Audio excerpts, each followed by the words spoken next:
in Beverly Hills for Soul of the Holidays, a joyful night of Motor City soul, gospel, and holiday classics featuring an 18-piece band, all-star vocalist, and community choirs, all in support of the Black LA Relief and Recovery Fund.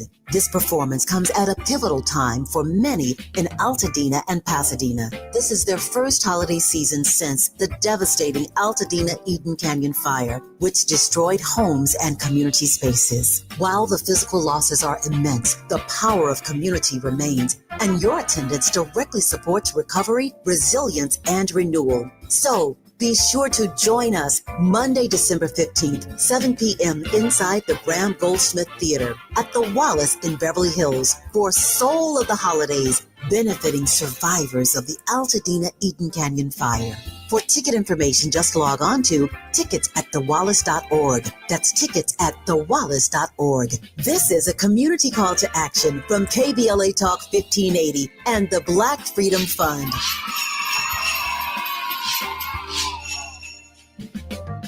The blackness. Keep on. Never say die. Keep on. Blackness. Keep on. Never say die. Keep on. Blackness. Never say die. Never say die. Keep on. Never say die. Blackness. Never say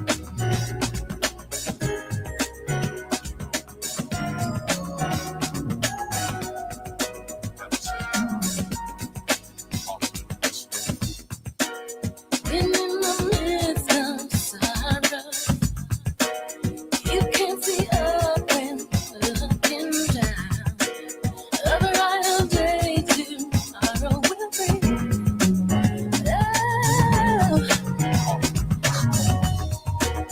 You hear the voice of reason telling you this can never be done.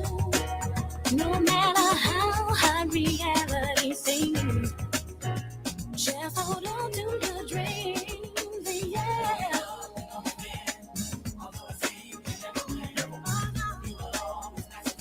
As long as you keep your head to the sky, can we? As long as you keep your head to the sky, you can be listening. As long as you keep your head toward the sky.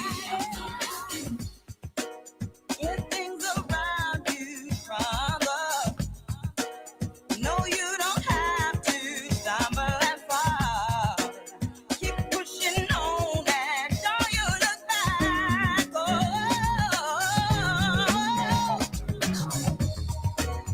I know the storms and strife out of your outlook on life. Just think ahead and you'll be inspired to reach higher and higher.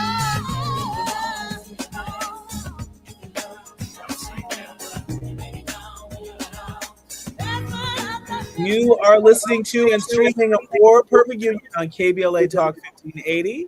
I'm Dr. Nii-Quartelai Quartey, your host and White House correspondent. Not there, but here with you in LA in afternoon drive time. I'm in touch until you be in touch. Be sure to follow me on all the social media platforms at Dr. Nii-Quartelai. Just type in Dr. Nii-Q, DRNIIQ, and there I am, fresh for you to follow. Also, be sure to download the KBLA app to listen to us live or on demand, or simply tell Alexa to play KBLA Talk 1580. And there we are.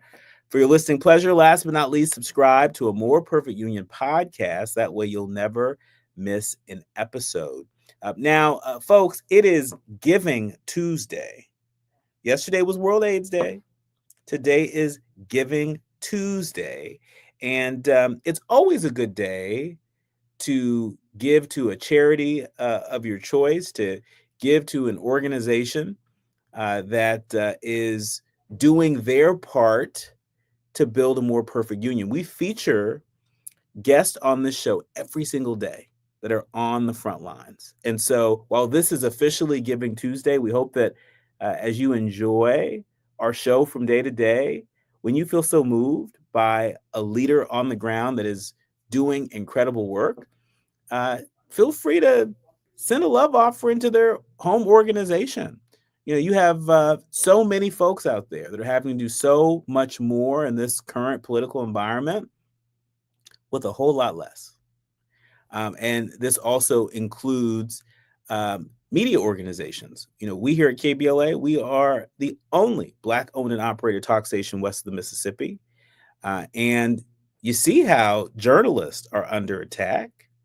You see how Black journalists in particular are under attack. And we, being true to the work and the witness of Black journalists that have existed for generations, we see our role as both liberating and educating our people, right? And we're not alone in that. And so as you think about being generous this Giving Tuesday, I'm giving you just some food for thought. But happy Giving Tuesday to all out there on the front lines. Now, it's time for your national news roundup. It's time for you to decide the good, bad, and ugly headlines of the day. And kicking us off, hope is fading. Hope is fading. Some might say hope has faded in Congress for a healthcare deal before premiums soar in January. NBC News is reporting that Congress has less than a month before health insurance premiums are set to spike for millions of Americans, and hope of a deal to mitigate the pain are fizzling among lawmakers in both parties. We know that Senator Gary Peters of Michigan is quoted having said, "I'm not hopeful that's going to happen. We'll keep trying to work at it, but I'm not feeling good about it right now. Things are not coming together like I would have hoped that they would." Senator Peters, why would you have hoped things were going to work out? When we saw those 8 Democratic senators or 9 Democratic senators, too many Democratic senators, vote to reopen government without any fix to the rising cost of healthcare by way of ACA subsidies expiring, when we saw that happen, our hope evaporated. So what hope is Senator Peters? What was he clinging on to? Or is he just talking? Senator Peters was among a group of senators seeking a healthcare deal when 8 Democrats voted with Republicans to reopen the government last month, ending the record-long shutdown that Democrats had forced to try and extend the Affordable Care Act money. The group of 8, they agreed to end the shutdown after Senate Majority Leader Thune promised Democrats a vote on a healthcare bill of their choosing next week, a promise he reiterated Tuesday. But that would require 60 votes. And as Republicans struggle to coalesce around a proposal of their own, Senator Thune said the two sides still aren't close to an agreement. At issue are the $35 billion in subsidies under the Affordable Care Act that were passed in 2021 during the COVID pandemic to lower premiums by capping them for benchmark plans at 8.5% of enrollees' income. Senator Peters, again, says, "I'm not hopeful that's going to happen." I'm wondering what the source of Senator Peters' hope was in the first place. But I digress. In other news, Illinois officials are warning rental car companies that it's illegal for immigration agents to swap license plates. Did you know this was a thing? Did you know that immigration agents were doing this?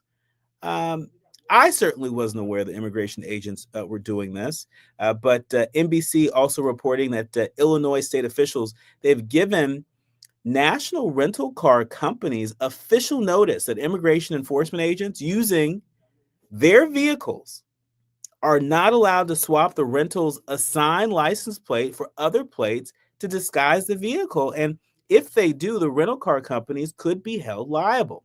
You see, according to documents obtained by sources via the Freedom of Information Act, the Illinois Secretary of State's office, they sent a letter to at least 19 national car rental headquarters stating that they had received public complaints of immigration agents switching license plates on rented vehicles when Operation Midway Blitz, remember that extensive government deportation operation? When that Operation Midway Blitz was active in the Chicago area, the letters were sent to Alamo, Enterprise, Budget, Hertz, Ace, and other vehicle rental companies. And they, of course, have not responded to comment yet. But this is worth noting. You know, I always say that if you are operating in integrity, if you're operating above board, if the law is on your side, then why do you need to switch out license plates? Why do you have to deceive people if you're on the right side of the law? Now, if you're on the wrong side of the law and you know it, if you're doing stuff that you have no business doing, if you're doing stuff that I would dare say is illegal under the Constitution, then the behavior aligns. Finally, speaking of ICE agents, right here in Los Angeles, where our home station is located, LA County supervisors have voted to ban ICE agents from wearing masks. That's right, LA County supervisors, they advanced this proposed ban on masks for law enforcement officers working in unincorporated parts of the county. The county's lawyers say that the ban will likely be challenged by the Trump administration, which will argue federal law takes precedent. The order passed 4-0 with Supervisor Catherine Barger abstaining. This is just another reason why, as goes California, as goes the nation, right? This is going to test the system. But to help us unpack this and so many other very important headlines of the day, when we come forward, I'll be joined with human rights experts Yannick Gill and our very own international affairs expert, Desiree Cormier-Smith. You are listening to and streaming A More Perfect Union on KBLA Talk 1580. More when we come forward. You're listening to A More Perfect Union on KBLA Talk 1580.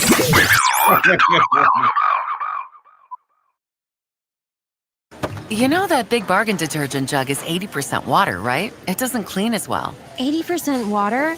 I thought I was getting a better deal because it's so big. If you want a better clean, Tide Pods are only 12% water. The rest is pure, concentrated cleaning ingredients. Oh, let me make an announcement. Attention shoppers, if you want a real deal, try Tide Pods. Stop paying for watered-down detergents. Pay for clean. If it's got to be clean, it's got to be Tide Pods. Water content based on the leading bargain liquid detergent. 250 years ago, a promise was made to connect families and friends, near and far. And during the holidays, that promise is more important than ever. That's why USPS is building a better network to meet your needs with timely deliveries, easy and affordable ways to ship, and everything you need to make your season full of holiday cheer. Our purpose is delivering your peace of mind, knowing your love will arrive, bringing joy to all. The United States Postal Service. Learn more at USPS.com/holidays. KBLA Talk 1580. We've got a lot to talk about. KBLA Talk 1580, connecting you with services and solutions. The Los Angeles Regional Food Bank is on a mission to fight hunger and provide nutritious food to those in need across our community. They partner with federal, state, and local programs advocating for better policies and funding for critical hunger relief programs like Cal Fresh, the Emergency Food Assistance Program, and the Child and Adult Care Food Program. The food bank works with coalitions and local representatives to make sure hunger is addressed in every district of LA County. They also run nutrition education campaigns, raise hunger awareness, and source nutritious food for distribution, all while supporting regulations that allow food pantries to operate safely. Want to help? Visit lafoodbank.org or call 323-234-3030 to volunteer or find a food bank near you. Together, we can ensure that no one goes hungry in Los Angeles County. This is a community call to action from KBLA Talk 1580.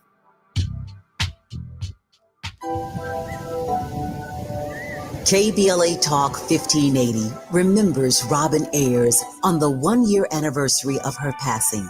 1 year ago this week, we lost a remarkable and vibrant voice. Robin Ayers touched countless lives through her passion, her love, her service, and her smile, which you could see through the radio. KBLA Talk 1580 honors her memory and celebrates the legacy she left behind. Robin, your spirit lives on in every conversation, in every connection, and in every one of us, inspired by your voice. Gone but never forgotten. KBLA Talk 1580, where voices matter. I'm missing you. Tell me why the road turns. I'm missing you. Tell me why the road turns. We have no permanent friends or permanent enemies. Only permanent interests. As we effort to build a more perfect union. You are listening to and streaming A More Perfect Union on KBLA Talk 1580. I'm Dr. Nii-Quartelai Quartey, and really delighted to welcome to the show our resident international affairs expert, Desiree Cormier-Smith. She is the co-founder of the Alliance for Diplomacy and Justice. She's also a former U.S. State Department official, and she is here to keep it real here at home and around the globe. Also, we're joined with Yannick Gill. He's with Human Rights First. He is quite the human rights advocate on and off Capitol Hill. And I think we have a dynamic duo to help us separate the fact from the fiction. Welcome to the show. Thank you. It's good to be back. It's great to have you both. First things first, just this afternoon, as I mentioned before the break, the LA Times reporting that the LA County supervisors have voted to ban ICE agents from wearing masks. We have been following this mass deportation campaign from its very inception. And I'm a bit surprised that there haven't been more municipalities across the country that have taken the actions that the LA County Board of Supervisors have taken today. Desiree, talk to us about how you think this is going to play across the country as folks are still trying to figure out how to calibrate their response to these mass deportation efforts. Yeah, well, I'm hoping that courage is contagious, right? I'm hoping that other municipalities will follow suit. Because in a country where there's due process, in a country where law enforcement follows the Constitution, there should be no need for masks, right? We have seen a proliferation of imposters, of men wearing masks and playing or pretending to be federal agents and kidnapping, sexually assaulting, harassing women. This is dangerous because when the law enforcement agents wear masks, do not identify themselves, do not wear badges, you don't know if you are being kidnapped by a criminal or by legitimate law enforcement. And so I think this is a good move. I think it's a long time coming. It's long overdue. And I'm hoping that more municipalities will follow suit. And I also hope that this administration will actually follow the court orders. Yannick, you are a senior counsel of refugee advocacy over at Human Rights First. One of the big questions on my mind, I'm sure on the mind of so many of our leaders, learners, and listeners is, will this action by the LA County Board of Supervisors, will it hold? Even they assume that the Trump administration is going to try and fight this in the courts. How likely are they to be victorious? Well, the unfortunate truth is that the courts is only one step of the battle. We have seen, even when there have been positive decisions from courts in this administration, just a lawless disregard in pursuit of what can only be described as constitutional attacks. You have to understand, when we're looking at this is not a conversation of just immigrants. This is not a conversation of just rights. This is an attack on our Constitution, an attack on our country. The continuous tension that has existed in communities of color and the police is something that's well documented. adding en masse further exacerbates that tension. We've also seen, well documented from coast to coast, that where there are acts of agreements between local police and ICE officials, not only heighten crimes, but a further deterioration of trust. So, quite frankly, whether or not the court intervenes, we have a cultural question on our hands. Whether or not we want to give away all of our constitutional powers to a rogue president who is violating even his court orders, or do we want to stand up and push back, not just in the courts, but as a people? Yeah, I mean, really, I think you framed that perfectly. And speaking of some of the lawlessness that we're seeing, I'm not sure if you saw this story from the Guardian about a family of a victim in Trump's drug boat killing. Well, they filed their first formal complaint. This family in Colombia, they filed a petition today with the Washington, D.C. based Inter American Commission on Human Rights, alleging that Colombian citizen Alejandro Carranza Medina was illegally killed in a U.S. airstrike on September 15th. The petition, it marks the first formal complaint over the airstrikes of the Trump administration against suspected drug boats, attacks that the White House says are justified under a novel interpretation of the law. Desiree, what do you make of this formal complaint that's been filed? It seems today, at least based on today's headlines, that the White House is catching a lot of heat, a lot of scrutiny, though I would say not enough on Capitol Hill. Right. I agree. They're not getting enough scrutiny, but hopefully more will come. But I was very pleased to hear about this complaint filed in the Inter American Commission for Human Rights, because it shows the importance of multilateral and regional bodies. And it also shows why this administration has been so intent on attacking them and undermining them and withdrawing from them, because they don't want any scrutiny of what is going on here in the United States. So we will see if they try and pull out of the commission, if they try and undermine the commission, if they try and sanction or otherwise intimidate officials of the commission, as we've seen them do to the officials of the International Criminal Court and the International Court of Justice. But this is why these international and regional mechanisms exist. This is exactly what they're here for. So I was very pleased to see this very brave family take advantage of the Human Rights International Treaty that the United States signed on to say what you did violated our relatives' human rights, and you should be held accountable. Yannick, in the complaint filed by Pittsburgh-based human rights lawyer, they identified Pete Hegseth, the U.S. Defense Secretary, as the perpetrator based on Hegseth's own statements.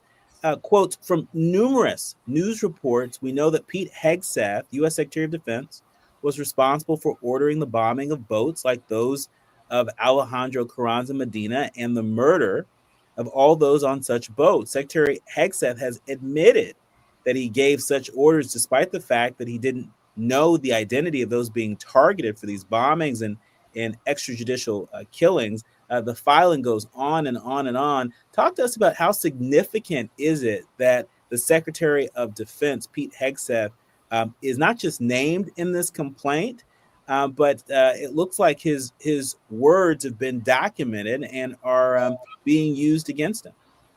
It's one of those moments where something that just 10 years ago would have been a slam dunk case.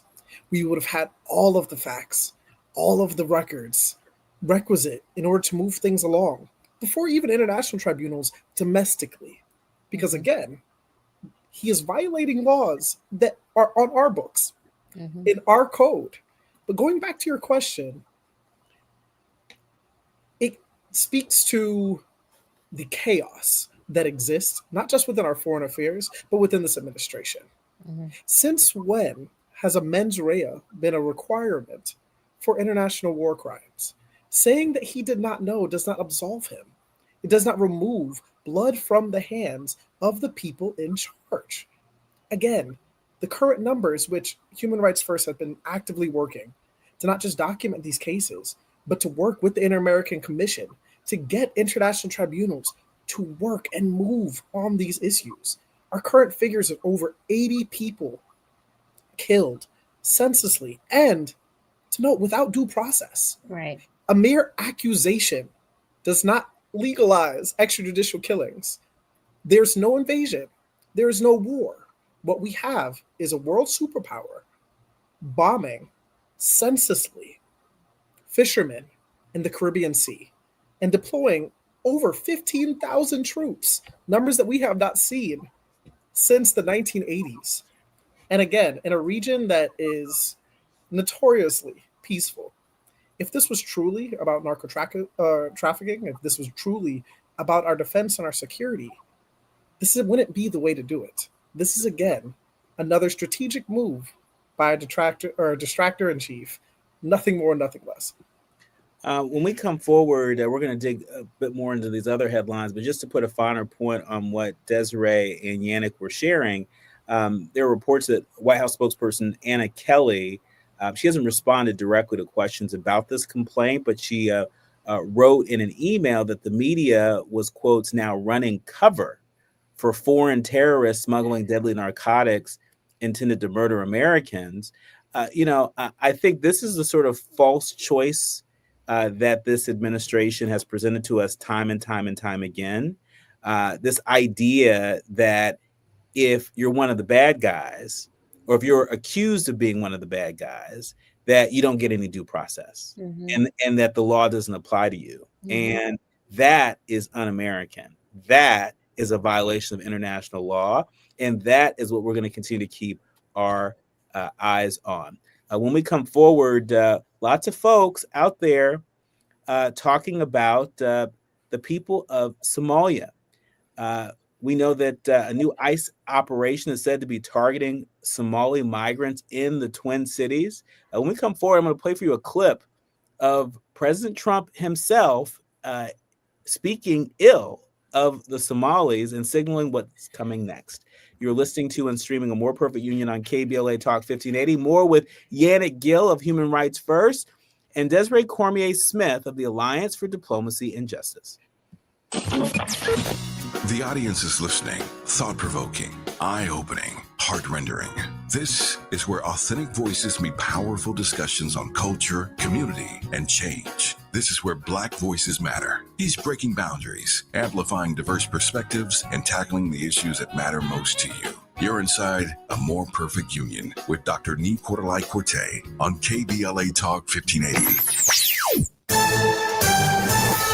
I'm Amber Payton with BIN News Now. Harlem, New York just got a major sports upgrade with an $11 million turf field at Charles Young Playground.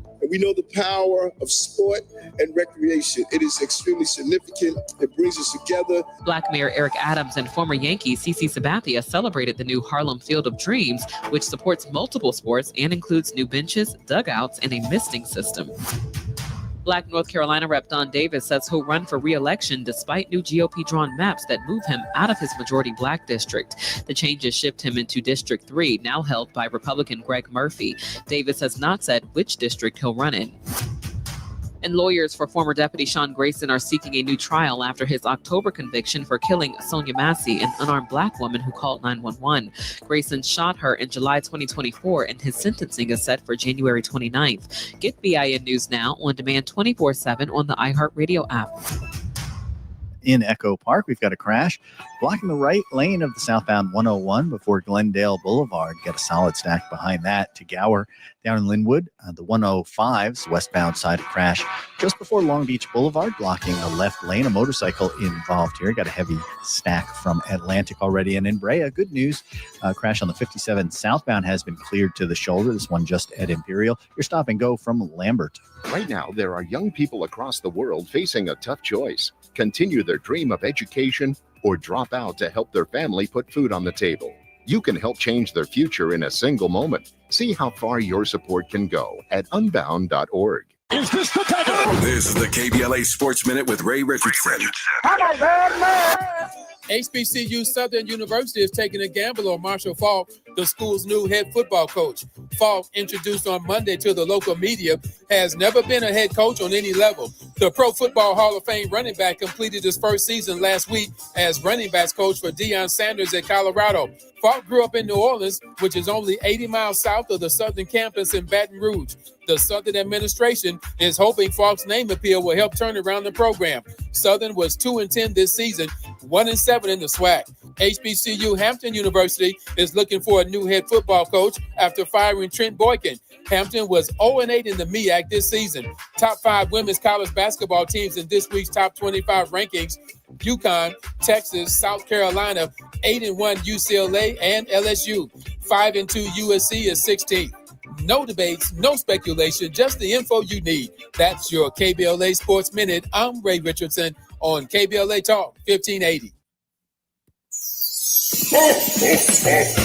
Celebrate the soul of the holidays and support Altadena and Pasadena. Join us on Monday, December 15th, 7 p.m. inside the Bram Goldsmith Theater at the Wallace in Beverly Hills for Soul of the Holidays, a joyful night of Motor City Soul, gospel, and holiday classics featuring an 18-piece band, all-star vocalist, and community choirs, all in support of the Black LA Relief and Recovery Fund. This performance comes at a pivotal time for many in Altadena and Pasadena. This is their first holiday season since the devastating Altadena Eden Canyon fire, which destroyed homes and community spaces. While the physical losses are immense, the power of community remains, and your attendance directly supports recovery, resilience, and renewal. So, be sure to join us Monday, December 15th, 7 p.m. inside the Bram Goldsmith Theater at the Wallace in Beverly Hills for Soul of the Holidays, benefiting survivors of the Altadena Eden Canyon fire. For ticket information, just log on to tickets@thewallace.org. That's tickets@thewallace.org. This is a community call to action from KBLA Talk 1580 and the Black Freedom Fund.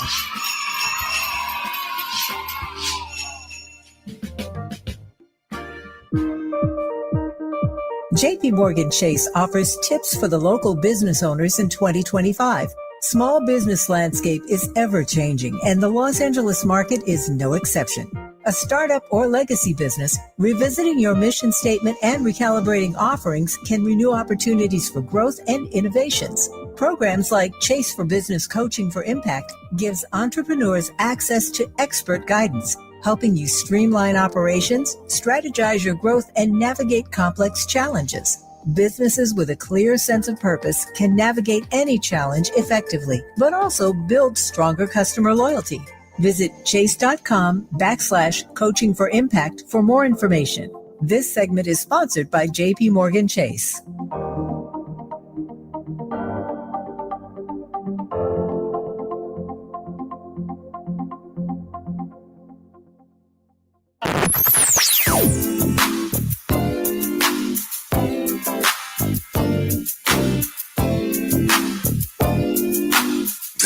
KBLA Talk 1580.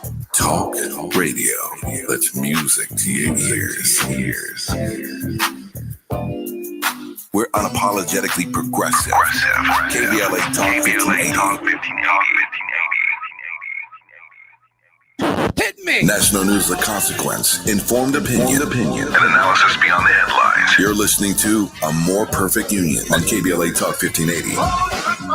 You are listening to and streaming A More Perfect Union on KBLA Talk 1580. I'm Dr. Nii-Quartelai Quartey, and really delighted to be joined with the brilliant minds, these two brilliant minds when it comes to all things international affairs. Desiree Cormier-Smith, the co-founder of the Alliance for Diplomacy and Justice, is with us. Also a former U.S. State Department official, different administration, if you know what I mean.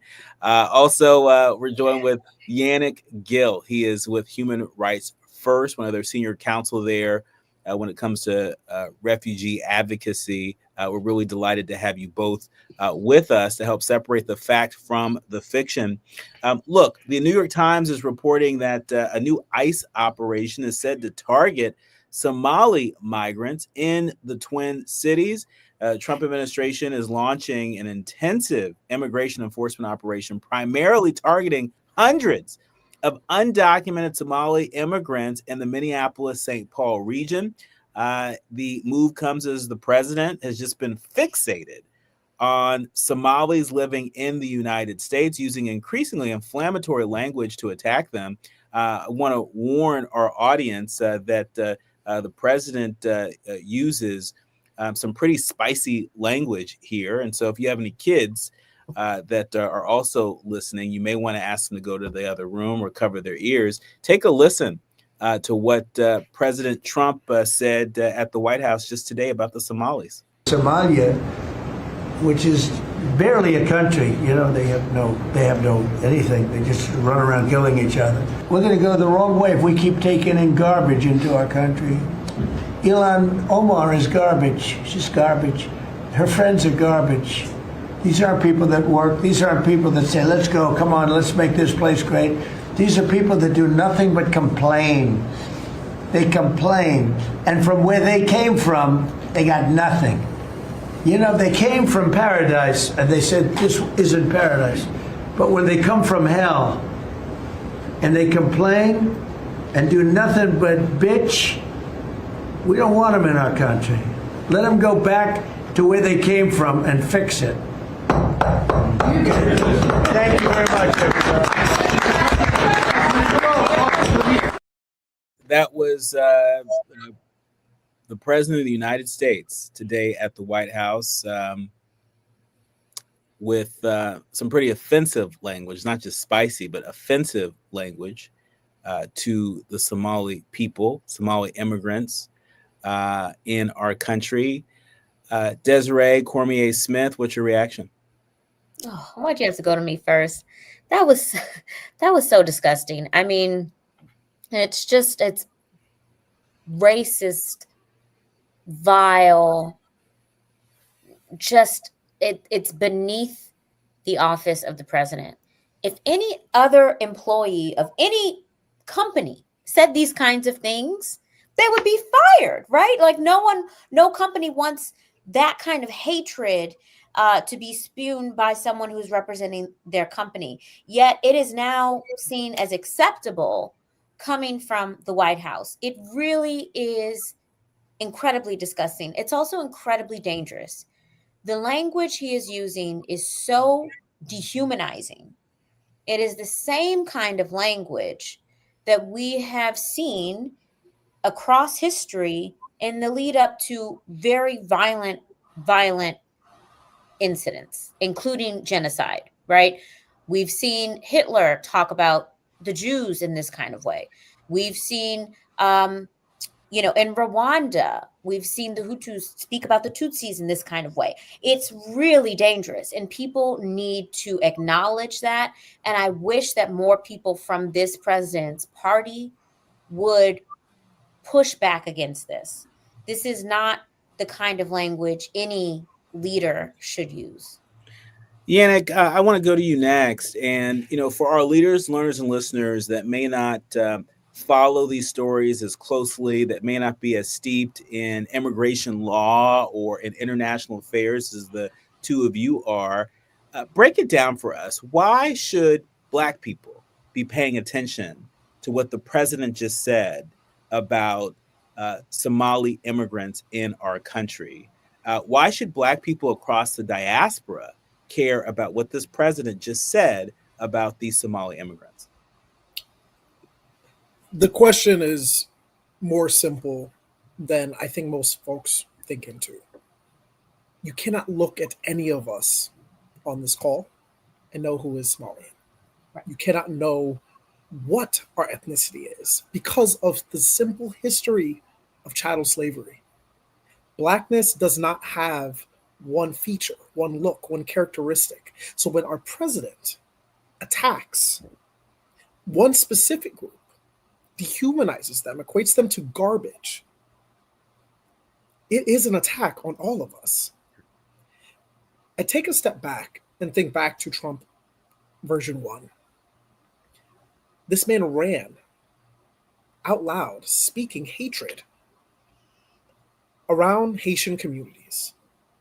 What wasn't as widely reported were increased hate crimes against anyone perceived to be Haitian. Here's the kicker. It was often just black people. And if you open up textbooks and look to our history, world history would be too generous. We could just look at US history. Japanese internment led to the same hateful crimes against anyone perceived to be an enemy. So when we're thinking about this, learners, listeners, people that are remotely interested, you have to think about the bigger picture. What is an attack on Somalia today is an attack on you and your cousins tomorrow. And at the core of all of it is a deterioration of our basic human rights. Because whether or not you have a specific nationality, citizenship, ethnicity, you should still have the protections of our Constitution, more importantly, the protections of international law. It's, Go ahead. Go ahead, Yannick. No, please. No, I was going to say, Desiree, what's your message to some of our Somali leaders, learners, and listeners that are tuning in, or the family members of Somalis, friends, neighbors of Somalis who are bracing themselves for, being in the crosshairs of the next iteration of this mass deportation effort coming down on the Twin Cities? What's your message to the Somali community? Well, my message would be one of solidarity and love and a complete rejection of the vile, racist garbage that this president is spewing. He does not speak for all Americans. And I hope that I can speak for at least the Black American community and say that we stand with you. We reject these efforts to divide us. We reject these efforts to dehumanize any group of people, but it's also an intentional effort to try and pit, native-born Americans against immigrant groups. And we have to reject that. We talked about this months ago when we saw the awful and inhumane immigration raids in Los Angeles, right? And Black folks were like, oh, not our problem. It is our problem. It is our problem, right? Because we know they will come for one community, but they won't stop there. And as Yannick said, there's no, necessarily distinguishing features of what will protect you, right? That an ICE agent can't come up to you and just assume you are Somali or Haitian or Congolese or Jamaican, right? Like, we're all in this together. And so we need to build more solidarity and stop siloing ourselves, because that is one way we are going to fall, right? United we stand, but we will definitely fall if we try and do it alone. That's right. That's right. Well, in other news, the ex-Honduras president has been convicted of drug trafficking, but guess what? He was just freed by Trump with a pardon. Former Honduran President Juan Orlando Hernandez, he was convicted by a U.S. court last year on charges that he ran the Central American nation as a narco state that helped send South American cocaine to the United States. He's been released from federal prison after receiving a full and unconditional pardon from President Trump. Yannick, I want to know what you make of this. What do you make of a sitting president early into his second term giving this, convicted, drug mule, if you will, a pardon, an unconditional pardon? Well, at the same time, telling his base that, we're keeping the border closed. America's never been safer. How is it that these two ideas are able to exist and the president, at least at the moment, relatively politically unscathed by this? Distraction in chief. What I'll tell you is that the word convict doesn't carry the same weight within our politics any longer, and definitely not in the White House. Shall we not forget how many convictions he has accrued and dodged during his time as president? When we're looking at this, we have to think outside of just the box. This is more than a current pardon. It really has to go back to our foreign affairs and the rippling effects that it has around what is right, what is wrong and what we as a power, not just in the Western Hemisphere, but a world and global power, what we are earmarking, what we are giving a thumbs up to. Other countries are watching, and they are seeing what we are giving the thumbs up to. This is terribly dangerous for our diplomacy and even more dangerous for the region. But to take a step back, this shouldn't be a surprise. This attack on drugs, these attack on immigrant communities, it was never, ever about drugs. It was never, ever about immigrants. This has all been a power grab.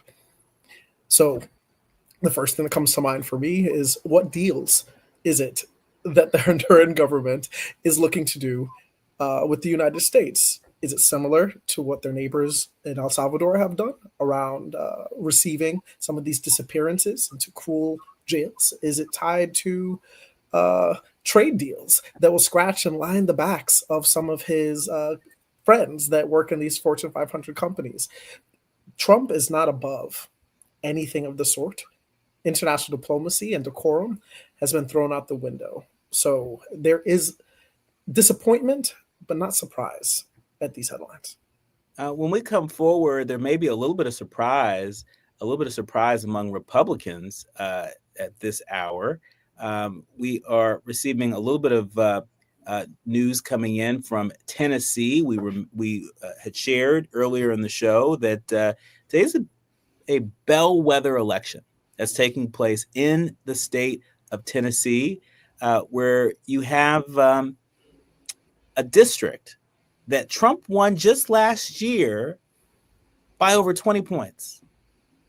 And the fact that Democrats are competitive in that district right now could spell trouble for Republicans next November. All eyes are on Tennessee tonight. When we come forward, we have a live update as to what that vote is looking like. Spoiler alert, if you're a Republican out there, break out the Toms. You are listening to and streaming A More Perfect Union on KBLA Talk 1580. More when we come forward.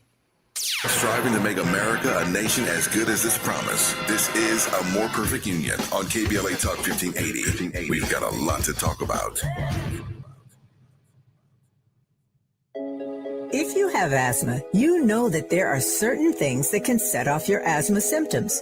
These things are called triggers, and patients with severe asthma have an average of 8 triggers. It could be pollen, dust, pollution, colds, viruses, smoke, or stress. If you know your symptoms, you have already taken the first step to managing your asthma. The next step is to write your triggers down in a notebook or journal and record your symptoms when you come across those triggers. This will give your healthcare provider valuable information about what you can do to help manage your triggers. By understanding your triggers and writing them down, you are on your way to taking back control of your lung health.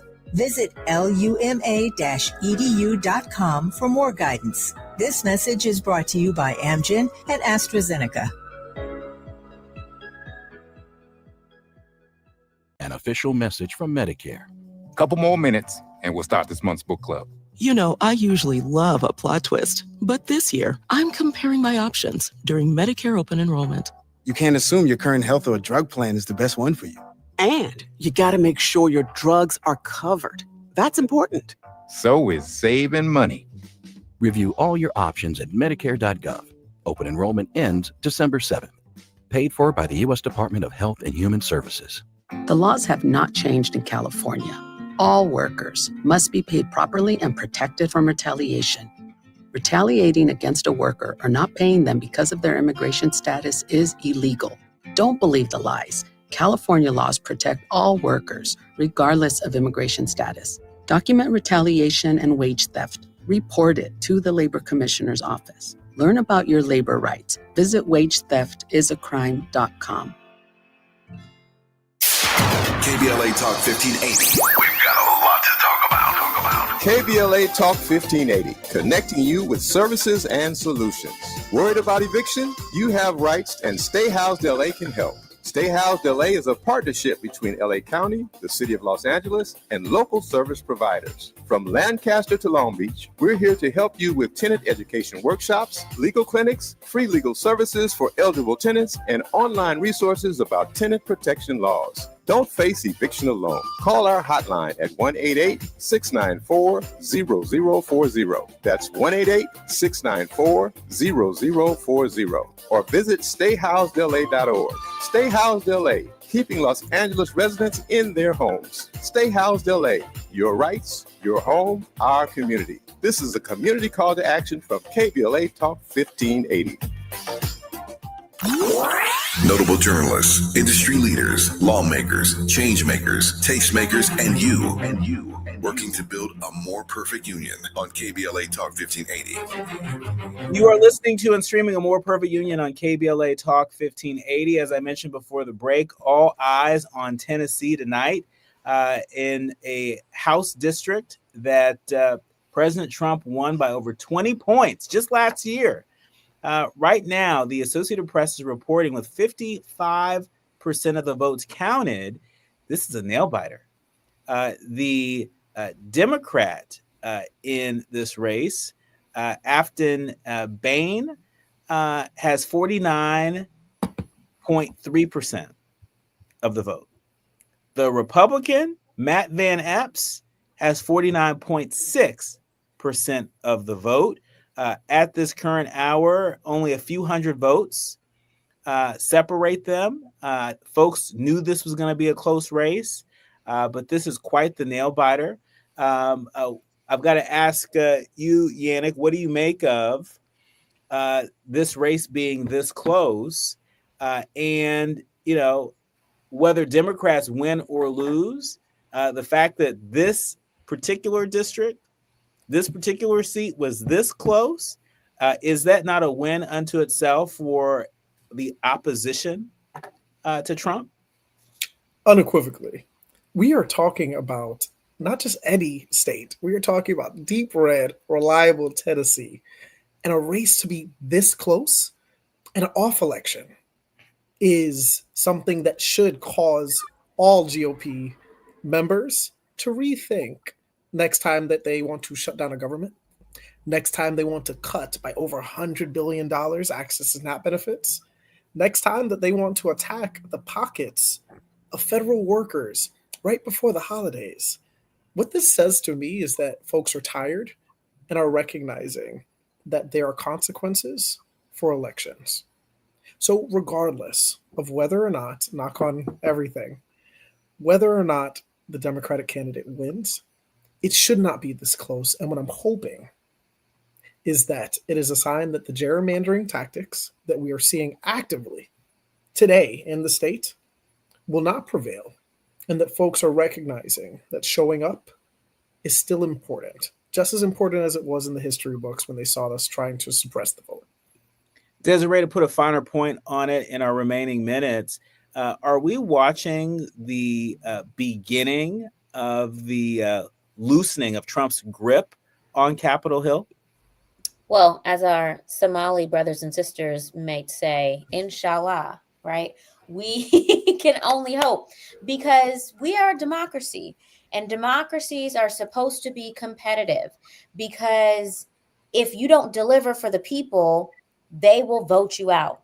And so this, I hope, is a wake-up call to those, as Yannick said, who are following, the administration to cut off benefits for hardworking Americans. They haven't made prices go down. Life is a lot harder for average folks, right? And so this is what a democracy is about. This is the chance for voters to say, we don't like this. Something needs to change. And so I also think, I was looking at the numbers, and you're right, it's so close. It's only by a couple hundreds. Some of these counties that could make or break this race are only a couple hundred people. So it really does show that every vote counts. And I also want to make sure that Black people hear this. They try so hard to stop us from voting, and you have to wonder why. You're right. Well, you know what? It's because we know what the promise of America is, and we know where America has fallen short, and we are committed to making sure this country does what it says it's going to do, that it is who it says it wants to be on paper. We'll have to leave it there. Quickly, Desiree, where can people go to tap into the great work that you're doing on the front lines with the Alliance for Diplomacy and Justice, particularly on this Giving Tuesday? Yes, come visit our website. Give to us, www.theallianceforDiplomacyandjustice.org. You can also check out our LinkedIn page for updates, and sign up for our newsletter. And Yannick, where can people go to support Human Rights First this Giving Tuesday? Yes, on this Giving Tuesday and all the subsequent Giving Tuesdays, find us at Human Rights First on everything. And should they want to follow some of my work, Yannick is YANNICK Gill on all platforms.